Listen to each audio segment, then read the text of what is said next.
Hey, good evening. It's Coach Jill, and welcome to our Monday evening coaching call. Welcome, welcome. I can't believe that you guys are, I know, Katya, can't believe you're going into week 7. It's amazing, absolutely amazing. So welcome. If you're on here, let me know that you're on here and chime in.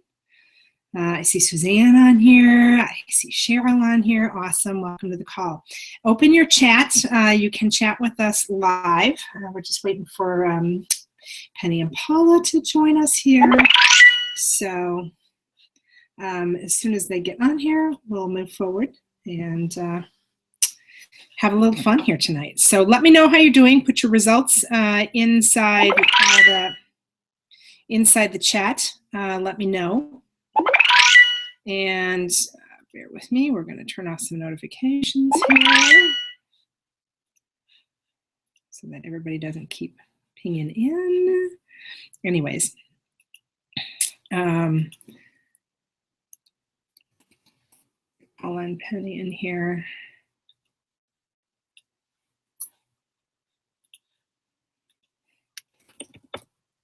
And we will move forward.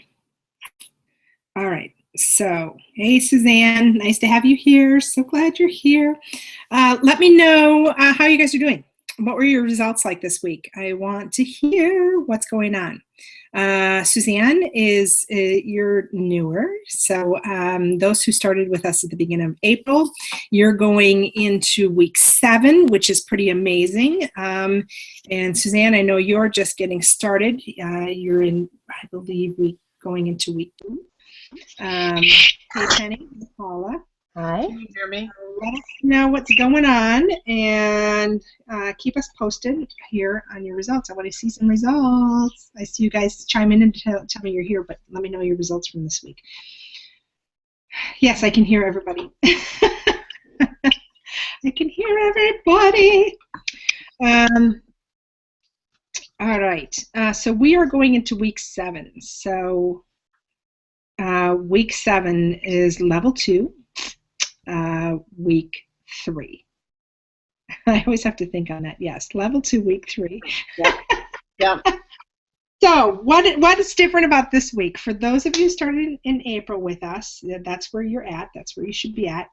And so what's different? Well, you know what? This week starts the fact that we're going to actually have you start to have a little say over what your schedule is going to look like. So it's really time for you to take a look at your week and decide, all right, what do I have going on?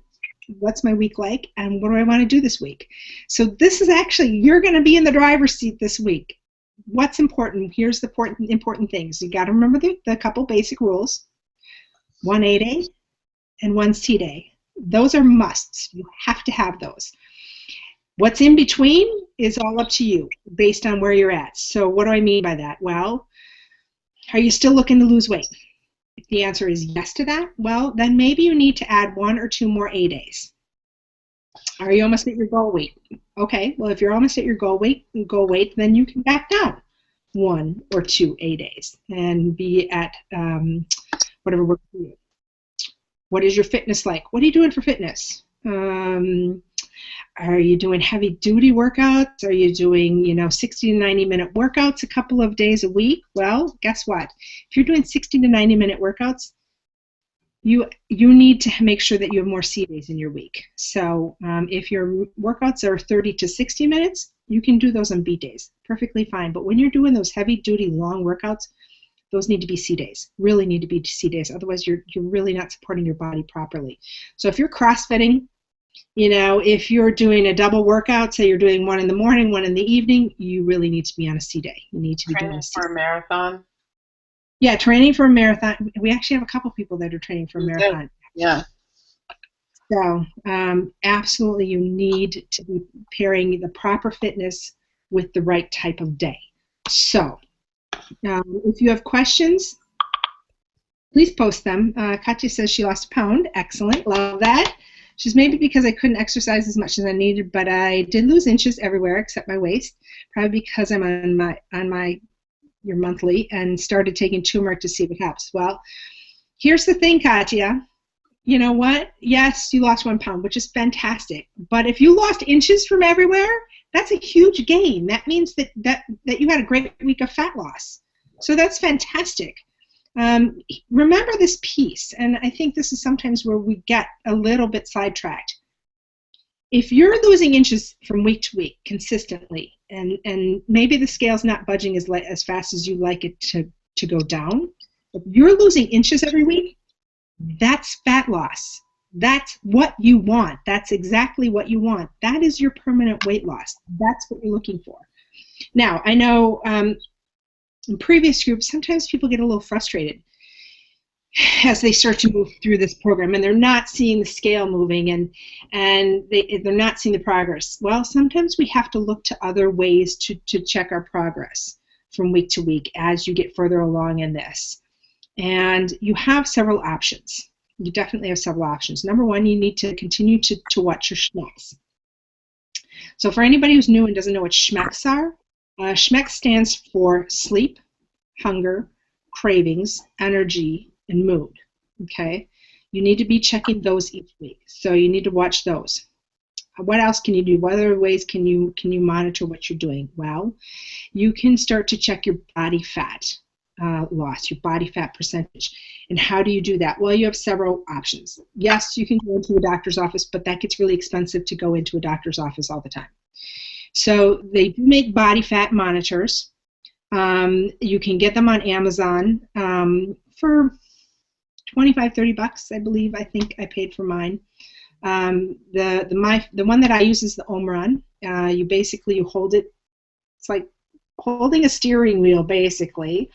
You're going to hold it, and you want to do that after you've done a juice fasting day. You don't want to do it after a full food day. You want to do it after a juice fasting day, and you want to do it in the morning. So you get up in the morning, empty your bladder, check your fat, check your body fat percentage.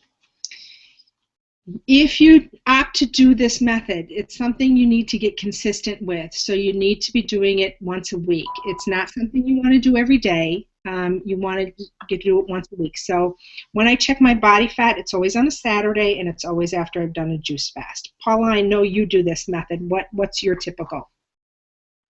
That's what I do. I do a juice fast, check the next morning, and you want to make sure you use the bathroom before you check your percent body fat, and you want to do it before you shower so you don't have extra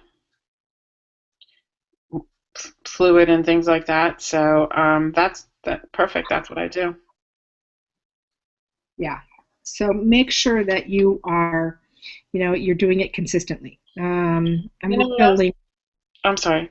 There's some of you may even already have scales that do it, because there are scales that the little thingies go through your, instead of holding it out like this, you're standing on your scale in your bare feet, and it measures that way. And my daughter has one of those. So, I mean, it doesn't, you may have it and you don't even know it, or maybe you do know it, and it's a good thing too. It's just another way of tracking.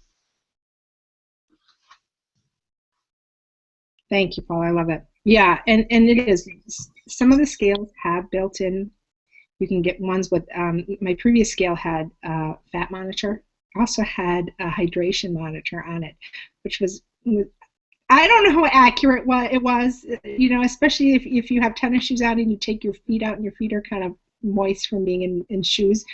I don't know how accurate it was, but I mainly used it for the weight and for the body fat. It was a little off from my Omron, but the consistency, when that one went down, I knew my Omron was going down. So, you got to look at it that. What you want to see, no matter how you're looking at this, is you want to see that downward trend. So whether it's the scale, whether it's body fat monitor, whether it's you're checking inches, you want to see that downward trend. If it's going up, if it's just staying steady, that's when you need to make sure that you're connecting with your coach. Got to connect with your coach, because they're the ones who can take a look at what you're doing and say, okay, well, you know what, we can tweak here and we can tweak there and see what. So that's why you have a coach. So as much as we harp on you from week to week about getting those results, turning in your results, turning in your journals, get them in. That's the tool that helps us to help you, and that's what we want for you. So That's the key. That is the key. Let's see. Jeannie just joined us. Hi, Jeannie. Katya says, yes, yes, yes, thanks. I started at 10 and now I'm in a size 5. She feels great. Fantastic. Love hearing that. This is a good idea. Thanks. I will do the body fat too. I don't have it on my scale. I got a cheap one. And that's okay. And as I say, the Omrons are, you can get on Amazon for, I think they're $25, $30 on Amazon.com. So, Jeannie says, well, how do we find out what's a good weight to be at? I've lost weight, more inches, and feel great, 10 more to go. Well, Jeannie, this is a good question. We hear this all the time. How do I know? Well, you have several factors. You can look online and look to see what the weight range is based on your height and based on your body composition. And that should give you at least a range to work towards. Now, once you get towards that range, you're going to know. You're going to know where you want to be. So if your clothes are fitting the way you want them to, if you have, if you're feeling comfortable, if you're liking the way your body feels, then maybe it's at the higher end of that range, and then maybe you want a little bit more, a little less curves. Maybe then you'll go towards the lower end. It all depends, but realize that most likely you're not going to have a specific number. It's probably more of a range that you want to be in. And, when you get towards that number, that's really the time to kind of hone in, all right, do I want to start toning more? Do I need to tone up a little bit more? Do I need to build a little bit of muscle?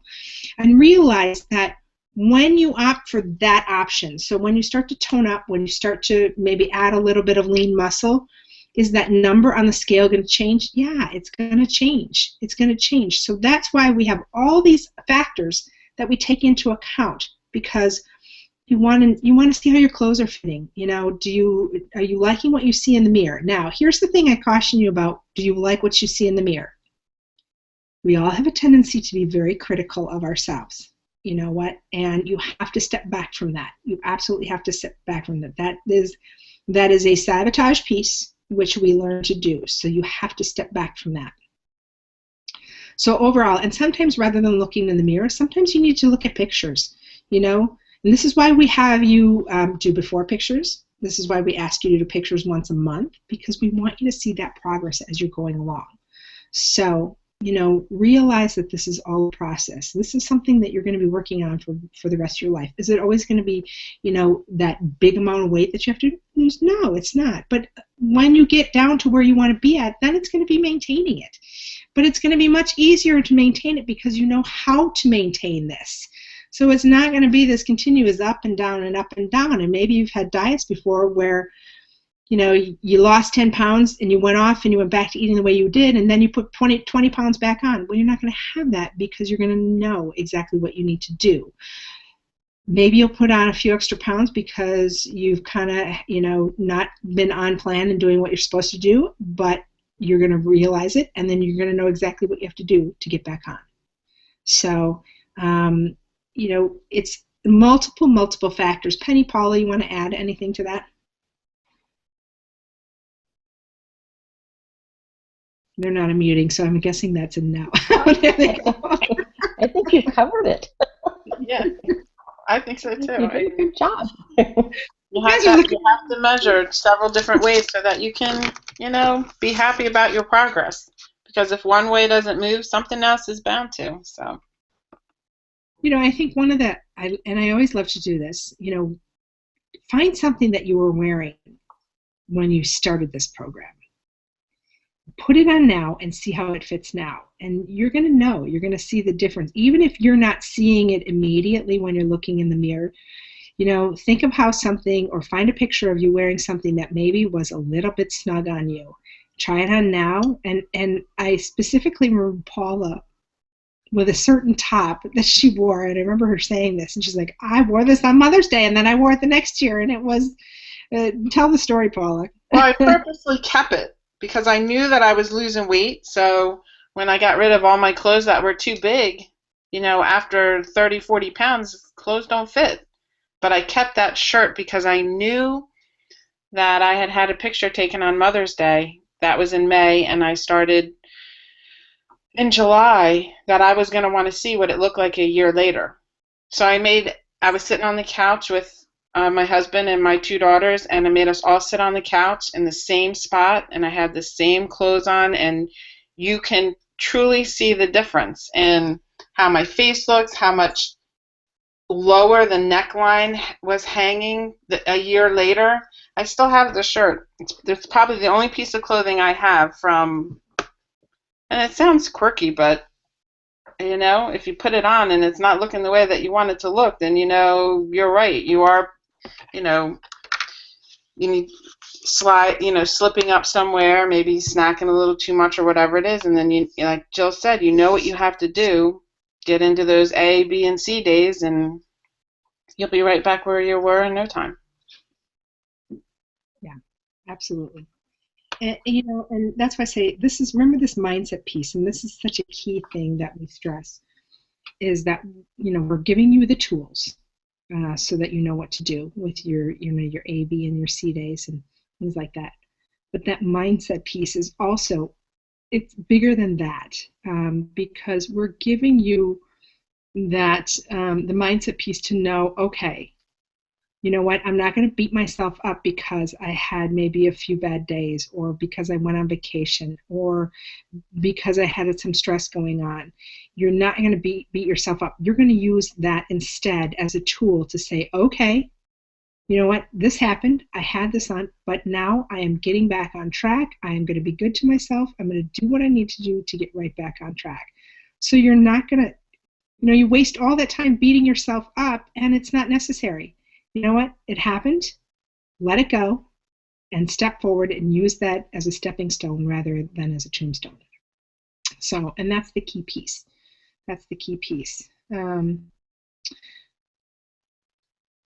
Suzanne says, I still haven't bought new clothes. I'm walking around in baggy pants.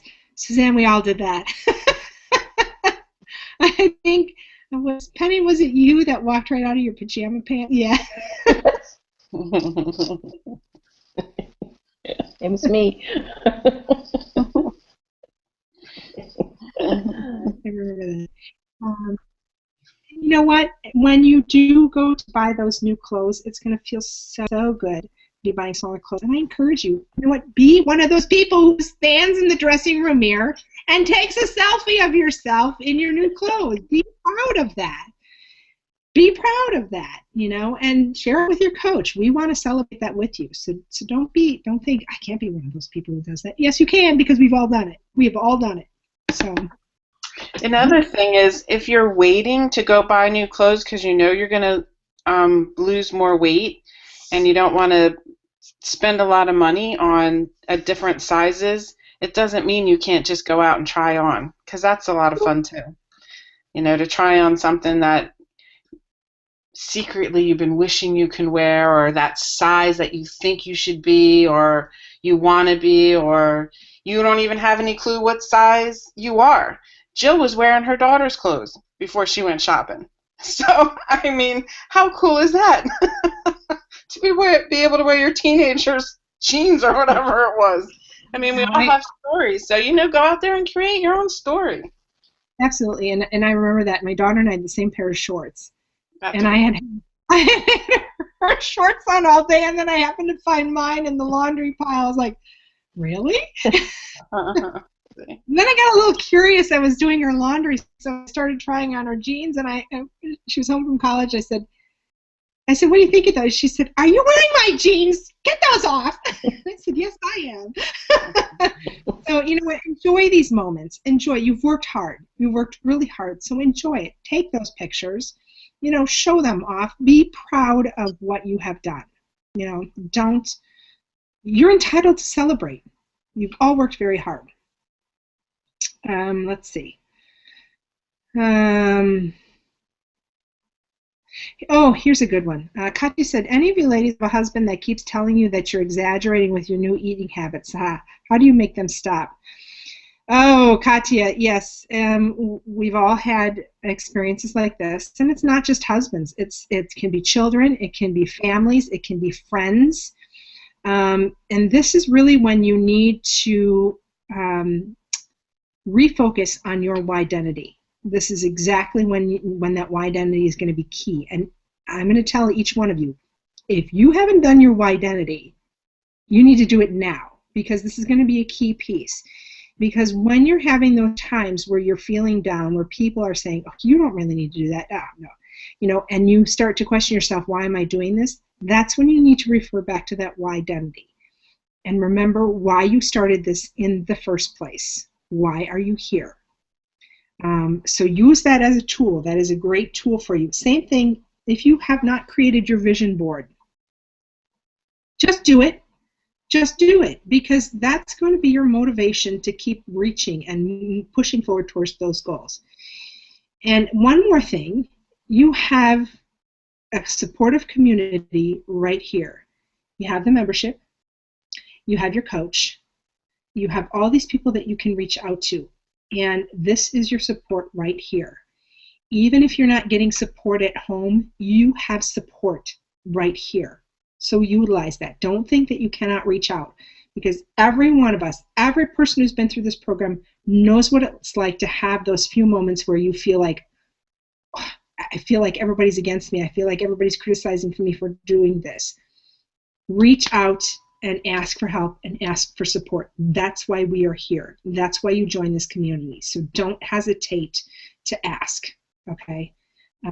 Is it going to be tough? Yes. And you know what? Are people going to be critical of you? That's just human nature. That is just human nature. That's the way people can be. That's the way they are, because you're doing something good for you and they don't have the courage to do it for themselves. So you're going to be the first one that they're going to reach out and say to, well, I can't believe you're doing that. Well, I can't believe that you want to eat so healthy, da, da, da. Because you know what? You have to remember that's a reflection of their own self that they're putting on you. So don't allow that. And surround yourself with those people that do agree. And some of this stuff you're just going to have to let it roll off your back. You got to learn to let it roll off your back and move forward with it, and know that you're doing this because you're making a better you for everybody else. Paula, I know you unmuted yourself, so I want you to say it because I know what you're going to say, so say it. Well, that's exactly what I was going to say. For some reason, when especially moms or wives take care of themselves and change, their family oftentimes, from what I've learned from experience from coaching, is for some reason they become threatened and insecure. And it might not even be because they wish they could be doing what you're doing. It just might be the fact that they aren't sure where you're going. What are you going to do with this? Or, why are you changing? Why aren't you happy with yourself the way that you were? Those kinds of things. So they feel threatened or insecure or unsure.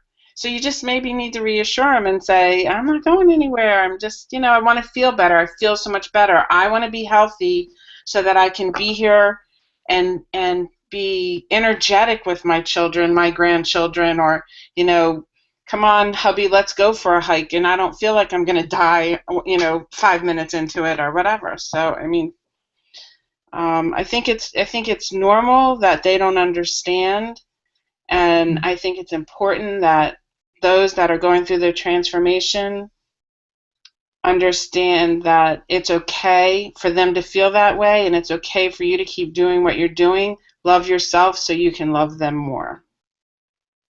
Love that. Awesome, Paul. Thank you. Mm-hmm. Jeannie says, she says, I knew that I needed to buy different work clothes when I didn't have to unbutton any clothes to go to the bathroom. I could pull them right down. I bought new ones 2 weeks ago. Good for you, Jeannie. I love that. Yes, work. We don't want you walking out of your pants while you're at work. That's hysterical. You know what, Jeannie says that she's having people say that she's getting too skinny. You know what, Jeannie? Again, this is a mindset piece. If you are looking in the mirror and you like what you see, you have to be confident in what is going on with you. So you're often going to get people who are going to be critical and say, oh, you're getting too thin, you're getting too thin. You're in charge of your life and your body, and you have to remember that as you're doing this. So if you're happy with what you see in the mirror, and you're happy with the way your clothes are fitting, then you just got to let the rest of that go. It's learning to let it go and understanding that sometimes people say things because they wish they were where you are at, and they're not ready to do what you've done to get to where you're at. So much mindset, and now you're feeling this. You're understanding why we work so hard on mindset with this. So, you gotta let some of that stuff go. And what do you say to someone who says that to you? If someone said that to you, Jill, like, you're getting so skinny, what are you doing? Or I can't believe you're so skinny. Are you sure you're not getting sick? Or, are you anorexic? And what would you say to them? Well, I'll tell you the funny story first. I actually did have some. My ex-husband told me that I was getting too thin. It's the reason he's my ex-husband. Okay, but now, anyways, seriously. It's really about knowing that and being confident in what you're doing. So when somebody comes to you and they say, "Oh, you're getting too thin," and you need to say, "Look, I am doing things to get myself healthy as I can be. I am moving my body. I am, and you know what? Look at the things the pluses that you are doing. I'm eating whole nutritious foods. I'm adding juices. I'm moving my body. I am doing everything that I need to do to be the best me I can be." And you know what? Leave it at that. And also realize, and this is a really common thing, we all get into this mindset piece of we think we owe everybody an explanation for what we're doing. And in reality, we don't owe anybody any explanation of anything except for ourselves. And I know that's hard when you have family that really seems to be concerned about you and saying, "Oh, you're too thin, you're too thin." You know your body. You know your own body. If you're getting too thin, you're going to know you're getting too thin. If you're not sure and you really want the honest opinion and you want to know where you can go and get the honest opinion, that's why you have a coach. Because you know what? Your coaches have been through this process. They understand your struggles, and I guarantee you they're going to give you that opinion without any of the other baggage that can come, from outside sources. So. And most of the time, go ahead. I thought the show was a pause. And most of the time, people think that you're starving yourself. So, one of my favorite responses is, "You should see all the food I get to eat, and it's so delicious. And I make it myself, and I feel good. So you don't have to be concerned." And they don't have anything to say to that. It's just simple, cut and dry, done. And what another good thing to do is, and I've done this with friends as well who questioned when I first started juicing. Invite them over. Make juice for them. Make juice. Instead of wine tasting or whatever, have a juice party and let them experience what you're doing. Or, next time you have a family function, take something that you would make for yourself now along as your dish to pass. Let them see that, number one, the food is delicious. Number two, it's filling. And this is how you're doing this, that you are eating. Everybody's misnomer is that you have to starve yourself to lose weight. And we all know that is not the case. We all know that we're eating. We're eating probably more than most of us have eaten in our lives at this point. And we're eating good, whole, nutritious food. So use it as a teaching tool. For those people who are criticizing me for this, use this as a teaching tool. This is the perfect time. And I always say this, you never know by your actions who you are going to inspire to change their lives. So maybe it's going to be somebody in your family, maybe it's going to be one of your friends, and maybe they're just waiting for somebody to inspire them. So don't be afraid to share what you're doing, okay? Yes, I know, Paul. I just realized it was time. All right, so with that, I'm going to wrap up. There's your little bit of wisdom for this evening. So wrap up. We'll be back tomorrow morning at 10 a.m. Pacific. So if you want to come join us for some more, come back tomorrow morning. You can always watch the replays. We have the replays available for you. And make sure you're connecting with your coaches. So important. And have a great week, everybody. I'm so proud of you all. Thanks, ladies, for joining me. Bye, everybody. Bye.